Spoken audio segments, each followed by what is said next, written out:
Oke teman-teman, sekarang kita akan masuk ya, membahas if statement. Ah, apa itu if statement teman-teman ya? Nah, jadi if statement itu adalah salah satu kata kunci dalam percabangan. Nah, apa itu percabangan? Percabangan itu proses penentuan untuk mengeksekusi kode program ketika suatu kondisi terpenuhi. Nah, jadi percabangan itu proses penentuan apakah kode program ini akan dieksekusi atau tidak. Nah, dia akan dieksekusi kalau kondisinya itu terpenuhi. Nah, jika kondisi if terpenuhi ya atau true ya atau benar, maka kode yang berada pada indentasi if tersebut akan dieksekusi. Nah, jadi if statement itu ya kalau kondisinya terpenuhi maka dia akan dieksekusi. Kalau nggak terpenuhi dia nggak akan dieksekusi. Nah, di bahasa Python itu sendiri itu mendukung if statement ini. Nah, contohnya seperti apa? Contohnya seperti ini ya. Di sini kita punya variabel ya, nilai UTS, nilai UAS. Nah, di sini nilai UTS sama dengan 80, nilai UAS sama dengan 80. Terus kita punya variabel lagi nilai akhir yang dimana nilai akhir itu adalah hasil dari ini. Nilai UTS ditambah nilai UAS terus kita bagi 2. Nah, kenapa saya bungkus dia dengan metode int? Karena kalau kita melakukan pembagian itu hasilnya akan float ya. Nah, di sini saya mau mendapatkannya integer, makanya saya bungkus dengan ini. Jadi hasilnya langsung integer gitu. Terus kita di sini buat if statement ya. Nah, di sini kita tinggal panggil kata kuncinya if, ya kan? If terus ini kondisinya. Nah, if nilai akhir lebih dari sama dengan 80, ya kan? Terus titik 2, terus kita enter. Nah, nanti di sini pasti ada satu tab. Nah, satu tab gitu. Ini menandakan ini indentasi, ini indentasinya. Nah, ini jadi kode program punyanya ini, indentasi dari if ini. Nah, sekarang kita cek lagi ya. Kalau misalnya kondisinya terpenuhi ya, nilai akhir lebih dari sama dengan 80, maka dia akan mencetak selamat Anda lulus mata kuliah ini. Terus kita akan cetak lagi nilai Anda, ya kan? Terus nilai akhir. Nah, kita menggunakan string format ya, kita sudah bahas itu juga. Nah, coba kita langsung praktekkan aja ya. Sini kita buat file baru lagi. Sini kita if statement ya, if statement. Sip. Yang pertama tadi kita punya apa? Nilai UTS ya. Nilai UTS sama dengan 80 ya kan misalnya. Terus ini nilai UAS ya kan. UAS sama dengan misalnya 70. Nah, terus kita di sini nilai akhir ya kan. Nilai akhir sama dengan nilai UTS ditambah nilai UAS dibagi 2. Nah, tapi kalau kita begini ya, nanti dia takutnya dia melakukan yang pembagian dulu gitu ya kan, kalau di matematika kan. Nah, makanya ini saya akan bungkus dengan tanda kurung. Jadi kita melakukan penjumlahan dulu terus dibagi. Nah, coba misalnya kita print nilai akhir. Kita running. Nah, hasilnya 75,0. Nah, hasilnya float. Makanya itu kita akan bungkus dia dengan int, metode int. Nah, kita running. Nah, ini hasilnya integer nih di sini nih. Nah, jadi gitu teman-teman ya. Oke. Sekarang kita akan buat if statement-nya. Nah, kita tinggal panggil kata kuncinya aja. If, ya kan? Abis if, terus ini kita spasi kondisinya. Kita mau kondisinya seperti apa nih ya kan? Sesuai yang kita mau nih, yang kita harapkan nih gimana nih. Misal aja gini. Nilai akhir, ya kan? Lebih dari sama dengan 80. Nah, ini bisa begini nih. Terus titik 2, enter. Nah, gitu teman-teman ya. Nah, misalnya nilai akhir lebih dari sama dengan 80 ya kan, maka kita akan print selamat Anda lulus. Nah, gini. Nah, kalau jadi ini kode program yang ada di bawah indentasi if ini itu akan dieksekusi kalau di sini kondisinya terpenuhi. Nah, coba kita running ya, teman-teman ya. Kita running. Nah, di sini cuma 75 aja. Ini nggak eksekusi. Nah, kenapa? Karena pas di sini kondisinya dia nggak terpenuhi. Kan nilai akhir 75 kan kita dapatkan 75. 75 ini lebih dari sama dengan 80 nggak? False kan? Salah kan? Karena sebenarnya 75 itu harusnya kurang dari 80 ya kan? Kurang dari sama dengan 80. Makanya dia nggak dieksekusi. Coba kita misalnya di sini ganti 80. Aku klik kanan running. Nah, 80. Terus selamat Anda lulus. Nah, jadi kode blok ya, kode program yang ada di di bawah indentasi if ini itu akan dieksekusi jika kondisi yang kita lakukan di if statement ini yang ini itu terpenuhi. Jadi gitu teman-teman ya untuk if statement. Oke, sekarang kita akan bahas else statement. Nah, else statement itu sendiri ya itu hampir mirip dengan if statement ya. Nah, kalau if statement ya itu kita udah tahu ya kalau dia itu akan dieksekusi jika kondisinya true ya atau benar, kondisinya terpenuhi. Dan jika kondisinya false ya atau salah, maka if statement tidak akan mengeksekusi apapun ya. Jadi kode program yang ada di bawah indentasi if-nya itu nggak akan dieksekusi kalau kondisinya false.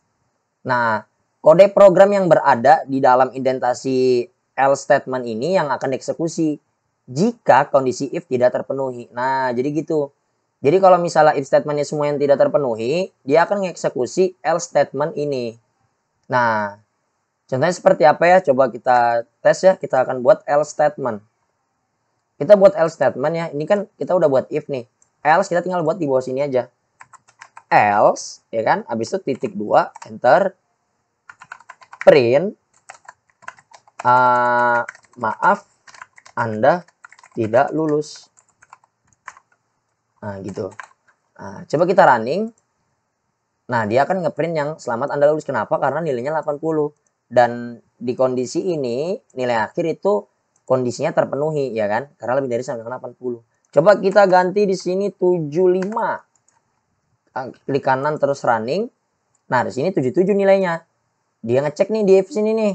Ya kan? If nilai lebih dari sama dengan 80 ya kan dicek nih 77 itu lebih dari sama dengan 80 enggak? True atau false? False kan? Karena 77 itu harusnya kurang dari 80.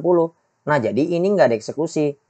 Nah, karena kita punya else statement, jadi ini yang akan dieksekusi. Makanya dia akan ngecetak, maaf, Anda tidak lulus. Nah, jadi gitu teman-teman ya, untuk else statement.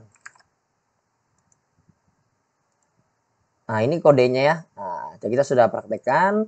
Terus ini ada elif statement. Nah, ini elif statement ini. Nah, terkadang ya saat kita membuat program, kita itu membutuhkan beberapa kondisi gitu ya kan. Nah, di Python itu kita bisa membuatnya menggunakan elif statement. Nah, ini di elif statement. Nah, elif itu ya kita bisa buat lebih dari satu ya, elif atau else if ya. Nah, itu gimana? Jadi gini ya. Nah, itu kayak tadi kita akan buat kode programnya memiliki beberapa kondisi gitu, teman-teman. Nah, di sini kayak tadi ya nilai UTS, nilai UAS ya. Nah, tapi di sini kondisinya lebih dari satu. Nah, kalau satu aja kita pakai if. Nah, tapi karena lebih dari satu kita pakai elif. Nah, gini teman-teman ya. Nah, jadi di sini elif ya kan. Pertama if nilai akhir lebih dari sama dengan 90. Nah, kalau nilai akhir lebih dari sama dengan 90, maka kita akan cetak nilai Anda A. Kalau misalnya terus di sini ada elif ya kan. Elif nilai akhir lebih dari sama dengan 78. N di sini saya pakai operator N, kita bisa menggunakan ini ya, operator boolean di sini. N nilai akhir lebih dari sama dengan kurang dari sama dengan 89, maka kita akan cetak nilai Anda B. Nah, jadi kalau nilai akhir ya nilainya itu range-nya itu dari 78 sampai 89, dia akan ngecetak nilai Anda B. Nah, elif lagi kalau nilai akhirnya lebih dari sama dengan 80, N nilai akhir kurang dari 77, kurang dari sama dengan 77, maka kita akan cetak nilai Anda C. Terus kita else, nilai Anda D. Jadi kalau misalnya kondisi yang di sini nggak terpenuhi semua, maka dia akan ngecetak ini. Nah, yang else ini. Gitu teman-teman. Tapi kalau misalnya ya, kalau pakai if statement, kalau dia sudah menemukan satu kondisi yang terpenuhi, ya kan, maka dia akan menjalankan yang ini, yang kode program yang di bawahnya itu tidak akan dijalankan. Nah, itu harus diperhatikan teman-teman ya. Nah, di sini saya menggunakan operator N ya. Masih ingat operator N itu dia akan bernilai true kalau kedua kondisi yang kita bandingkan ini true sama true. Nah, kalau salah satu aja ada yang salah, itu dia akan false. Apalagi dua-duanya salah, ya kan? Nah, coba kita langsung contohin aja. Di sini kita hapus ya, kita buat ulang ya. If, ya kan? Kondisi pertama kita buat if nilai akhir lebih dari sama dengan 90 ya. Jadi dari 90 ke atas ya kan? Kita akan print nilai Anda A. Oke. Terus yang kedua kita buat elif ya kan? Elif nilai akhir lebih dari sama dengan, misalnya di sini 70 and nilai akhir kurang dari sama dengan 89, ya kan? Nah, kita akan print nilai Anda B. Nah, jadi gitu teman-teman. Nah, ini kalau kita over, nah ini bisa menggunakan simply chained comparison. Nah, jadi gini nih. Nah, cuma kita pakai yang ini aja dulu ya, biar teman-teman paham juga. Nah, habis itu kita buat elif lagi ya. Kondisi ketiga, elif nilai akhir, ya kan, lebih dari sama dengan 60 and kurang dari sama dengan 69. Nah, ini kita 50 aja. Nah, lebih dari sama dengan 80 and kurang dari sama dengan 69, titik 2, enter ya. Jangan lupa satu step di sini. Kalau dia begini nanti dia error nih. Nah, jadi ini jangan lupa. Nah, gitu ya. Nah, kita akan print nilai Anda C. Nah, terus kalau misalnya semua kondisi nggak terpenuhi gimana? Nah, kita buat else, ya kan? Else nilai kita akan print nilai Anda D. Nah, gini teman-teman ya. Nah, ini error ya, kita lupa sebutin variabelnya, nilai akhir. Nah, gini. Nah, daripada kita buat lagi nih, misalnya if nilai akhir lebih dari sama dengan 30, kurang dari sama dengan 49, maka nilai D. Nah, yang penting gini aja kita. Jadi kita buat kondisi-kondisinya, kalau misalnya dia semuanya nggak terpenuhi, ya kan, dia akan menjalankan yang else ini. Nah, coba kita running ya. Nah, di sini nilai 77. Terus nilai Anda B. Nah, kita cek nih, 77 itu lebih dari sama dengan 70 enggak? Oke, true, benar. Terus N, nah ini cek lagi nih, nilai akhir itu kurang dari sama dengan 89 enggak? True kan? Benar. True sama true, hasilnya true, berarti kondisinya di sini terpenuhi, maka dia ngecetak yang ini. Nah, jadi dia pertama dari atas ke bawah ya. Ini harus diingat. Pertama dia ke sini. Ya kan, dia ngecek nih nilai akhir itu lebih dari sama dengan 90 enggak? Ya kan, 77 lebih dari sama dengan 90 enggak? Kalau true, dia akan ngejalankan ini. Tapi kalau false, karena ini ada elif, dia ngejalankan ini dulu. Dia ngecek ke sini lagi nih. Nah, di sini kondisinya terpenuhi enggak? Kalau terpenuhi, dia ngeksekusi ini. Tapi kalau nggak terpenuhi, dia akan lanjut lagi ke elif yang bawahnya. Kalau ada elif. Nah, dia ngecek nih. Di sini kondisinya terpenuhi enggak? Kalau dia terpenuhi, dia ngejalankan kode program yang ini. Kalau nggak terpenuhi, dia langsung ngejalankan else statement ini. Nah, gitu teman-teman ya. Tapi ini gimana? Misalnya gini. Oke. Ini misalnya gini. Nah, ini gini. Di sini berapa tadi? Di sini 70 ya. Aduh. Coba kita cek lagi ya. Nah, ini. Kita udah tahu kan, kalau misalnya nilai itu enggak, maaf, salah. Nah, ini gini. Coba ini saya ganti jadi, nah, kira-kira kalau misalnya ini kita running ulang ya, ini nilainya sama ya, nilainya 77, nilainya B. Ini kalau misalnya saya running ulang, kira-kira ini hasilnya apa nih? Nah, ini kira-kira apa nih? Oke, karena kan tadi kita di sini nilai 77 itu B kan. Tapi kalau saya rubah tadi ininya kurang dari sama dengan, kira-kira ini yang akan dieksekusi apa? Nilainya A, B, atau C? Nah, ini. Oke, teman-teman bisa cari tahu dulu ya, baru lanjut ke video selanjutnya. Baru dilanjutin lagi videonya. Nah, oke, ini kita running ya, kita lihat sama-sama. Nah, di sini nilainya A. Gitu loh. Padahal kan harusnya dia masuknya di sini kan? Ya kan? Tadi kan B kan? Nah, ini teman-teman harus perhatikan ya. Jadi gini teman-teman. Jadi kalau if ya, if, elif, else itu ya. Jadi gini, dia dari atas ke bawah. Kalau kondisi yang di atas itu sudah terpenuhi, maka yang di bawahnya, yang ini semua itu nggak akan dijalankan. Jadi kalau dia sudah nemu satu yang terpenuhi, ya udah dia ngeksekusi yang ini itu nggak dijalankan. Nah, kalau dia misalnya yang terpenuhi di sini, ya udah yang ini nggak dijalankan. Jadi gitu teman-teman. Nah, ini harus diperhatikan ya untuk if, elif, else ini. Nah, jadi kurang lebihnya seperti itu.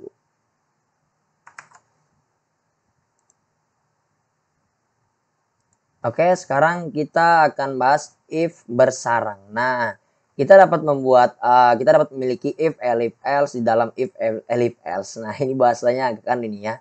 Intinya kita bisa membuat if di dalam if gitu. Nah, indentasi adalah salah satunya cara untuk mengetahui tingkat bersarangnya. Nah, ini bersarang nih. Jadi kita misalnya punya kondisi, misalnya satu kondisi nih. If begini, kalau misal terpenuhi nanti ngecek lagi nih if ini, jadi ngecek-ngecek kondisi gitu. Nah, contohnya seperti apa? Contohnya di sini misalnya kita mau buat ngecek ya tahun kabisat ya. Kita misalnya mau ngecek tahun kabisat. Nah, di sini ya, di sini saya punya variabel tahun ya, misalnya 2200. Terus yang pertama variabel kabisat. Di sini bukan tahun kabisat misalnya. Nah, terus yang seperti kita tahu ya, tahun kabisat itu kan yang pertama dia bisa dibagi 4 sampai habis ya kan. Nah, terus dia itu kalau misalnya bisa dibagi 4 sampai habis, maka dia termasuk tahun kabisat.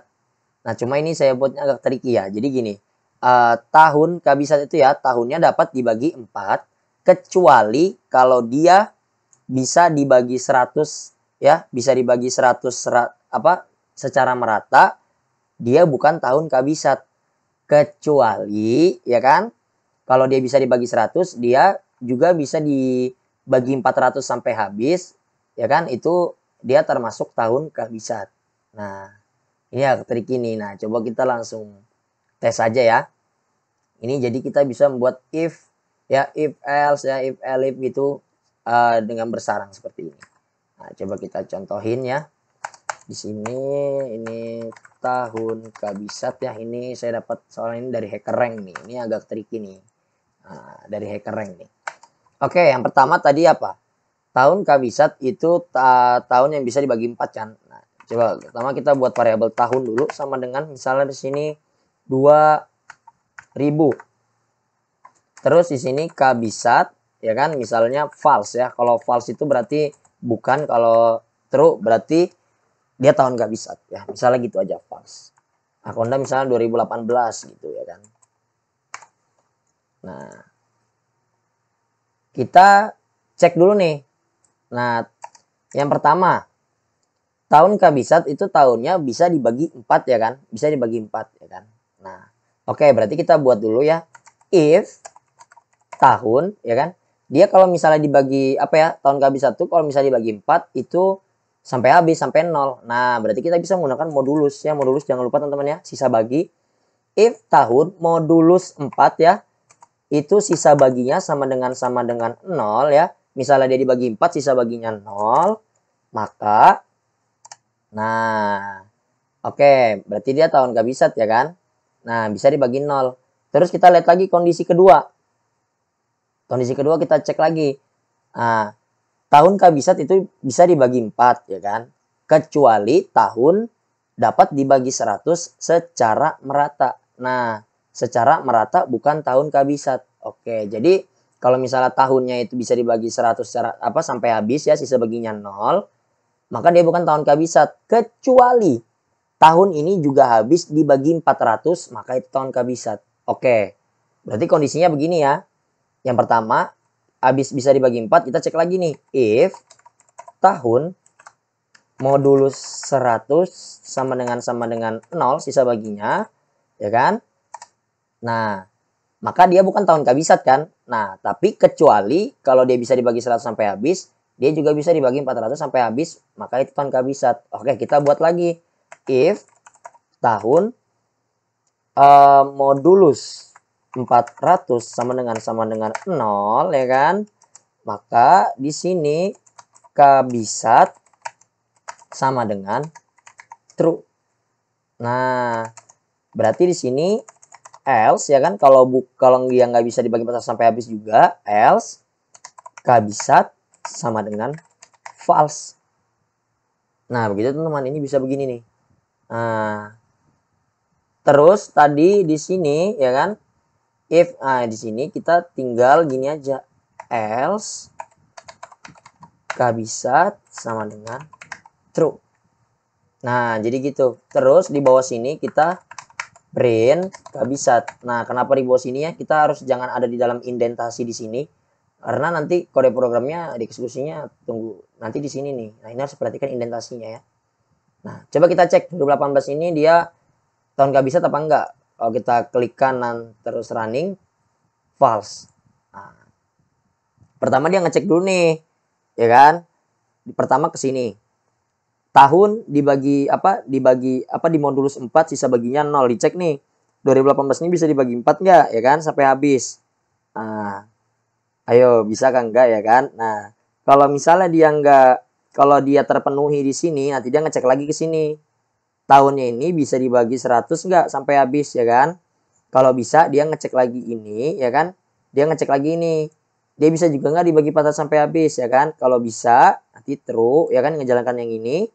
Kalau ini nggak terpenuhi, dia ngejalankan yang else ini. Nah, kabisat sama dengan false. Nah, tapi kalau misalnya if 100 ini ya, yang tahun modulus 100 sama dengan 0 dia nggak terpenuhi, dia langsung ngejalankan yang ini. Gitu teman-teman. Jadi dia ngecek dulu nih. Tapi kalau misalnya dia dibagi 4, misalnya dia di sini ya, if tahun modulus 4 sama dengan 0 ya, misalnya tahunnya itu nggak bisa dibagi 4 ya kan. Nah, misalnya dia dibagi 4 nggak sampai nggak 0 sisa baginya ya kan, nggak bisa dibagi 4 secara merata. Kalau ini nggak terpenuhi, dia langsung mengembalikan yang ini. Jadi dia langsung ngeprint yang ini aja. Ini yang semua di dalam indentasi if yang ini itu nggak akan dieksekusi karena yang awalnya sudah nggak terpenuhi ya kan. Yang pastinya yang di dalamnya ini nggak akan dieksekusi. Jadi dia langsung menuliskan ini. Nah, jadi gitu teman-teman. Nah, coba misalnya itu tahun berapa ya? Kita akan tes misalnya 2500 ya kan. Kita running. Nah, ini false juga. Misalnya 2000. Klik kanan terus running. Nah, ini true nih. Tahun 2000 itu tahun kabisat. Nah, coba kita tes lagi misalnya 2400. Aduh, salah tulis. Sini misalnya 2400, klik kanan terus running. Nah, ini true. Nah, berarti tahun kabisat nih 2400. Nah, jadi gitu teman-temannya. Kurang lebihnya untuk if statement